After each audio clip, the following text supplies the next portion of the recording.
Hey YouTubers, I want to make a bit of an update video on some stuff that was going on in some videos I made.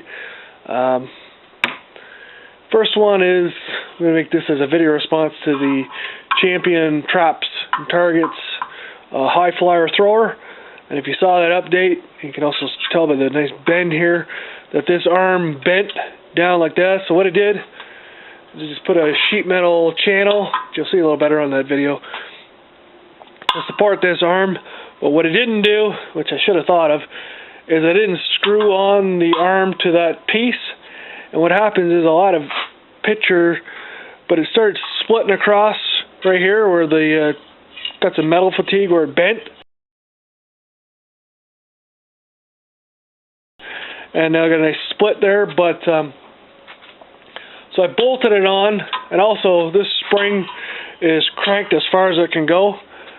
So I bolted it on. I went through at least 2 or 3 boxes of clay through this, and no more problems. It's not splitting anymore. So, like I've seen on the video count, the view count, there's quite a few people watch that. So, and I know somebody made a comment that they had the same problem. So if you have that problem, that piece works fine, but make sure you bolt it on there or even pop rivet it. And another thing is that this piece here has some just divots to hold the clays. And what was happening sometimes is you put the clay in it, it would slide off, fall off, and break. So all I did was add this stuff here, which you get at the dollar store, or is that non-slip stuff. Use some spray adhesive. This is 3M Super 77. Sprayed it on there. Put a piece in there. Now it stays there. I've tipped this all the way almost to 90 degrees, and it still stays there nicely. So comes out nice. So that's another thing you should do to this thing to make it a little better. Also, you got to make sure when you close this, I already said this, but leads me into another problem I was having. Make sure you don't grab a hold of this, because if you bend this, it'll break the clays. So like I said, I cranked this to as far as it can go, and what I was doing is using my thumb or just a couple of fingers, and make sure I'm in focus here, grabbing it here to shut it. And what happened once is that it slipped out of my fingers and caught me right across here. Didn't do any bruise or do any damage, but I mean, that kind of pissed me off. So what I did was I made a tool, which is what this is here, and all it is a couple 3/4 steel elbows and a few 3/4 nipples. And all I did was on this piece here, ground a slot in it to fit right here. I'll turn the camera a bit so you can see it. That way you can slide that on and cock it shut like that, and then your fingers and hands are nowhere near it. But one thing is, if you do make one of these, put in a longer nipple here, because it'll work, but once you get it cocked around, this is kind of, the arm is kind of in the way, so if you had a longer piece here, it'd make it a lot better. I'm going to fix that when I get around to it. It does bend the tip here, but like I said, I've run a few hundred or plus clays through it. So if you add that angle piece, I would notch it around the catch here and bring it all the way to the end so it's a little thicker there, so you just bend it on that aluminum. That's just a quick update on that. Now, as I was saying, if you squeeze this down, it breaks the clays, which brings me to another part of this update. I want to do a bit of backpedaling. I was saying on that video that the Lowry black targets were garbage, and try getting the orange ones, which are labeled red. Well, what I think happened is that when we were using these, this is going back a few years, we must have got a bad batch or something, I don't know, because I bought another couple boxes of this because that's all I had, and they were working fine, as long as you don't squeeze that down.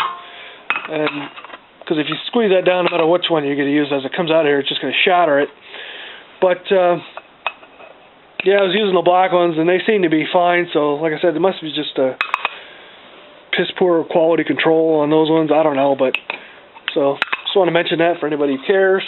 And I was shooting the Ithaca Model 37, and what was happening was it would fire, no problem, but when I went to inject it, the case would get stuck, or the hull would get stuck in the chamber. And so I looked it up online, and I guess those extractors don't like these steel-capped shot shells. Now, I don't remember which one it was, Federal or the Winchester, that were getting stuck in it. I just, fooled around with it and finally got it out. So there's another quick tip for you. Let me move this down here. Is if you're a shotgunner, I'd carry a piece of brass. This is just a cheap brass punch. That way, especially if you're a reloader, shit happens. You get a squib load and you get the hull stuck, or the wad stuck in the barrel. Instead of trying to carry around cleaning rod in your back pocket, just carry one of these that you can slide down the barrel and get it into the case or into the hull, and just kind of move it up and down, and it'll eventually knock itself out. So that's what I had to do on a few occasions when I was shooting the doubles. I'd fire the one, sometimes it would eject, sometimes it wouldn't. So that's just, I guess, the gun doesn't like those steel, the cheap ones. I went to Canadian Tire, and instead of buying these for $30, they have flats of these. Some of them do. For a flat is 10 boxes for $65. So it actually worked out better, because they charge $70 at the gun store, and they're $65, so it's a little cheaper. Plus, it's cheaper per box of those, and in my opinion, this is a better shell. And they're also a steel cap, so hopefully they're sized a little better quality than these ones here. As I was at that Canadian Tire, I upgraded this, and I'm going to show you in a second, as I clear this stuff out of the way, what I got. So I'm going to give Champion Traps and Targets another try. I picked up this one here, which is the Skybird Trap. You can see the picture there or not. Zoom in so you can have a look at what it looks like.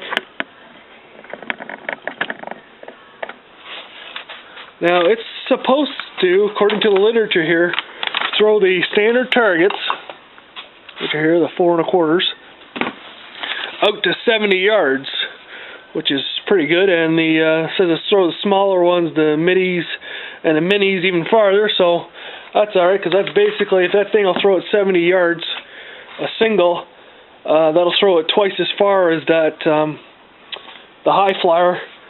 But this thing was also $100 more. And I did open it up, and I wanted to show you this. If anybody's looking at getting one of these, I was happy about this. First of all, it's heavy. And, get you in focus here. This is the arm. It's still aluminum, but look how nice and thick that is. That's a good 1/8 of an inch thick aluminum. And it's also a 3/4 cock.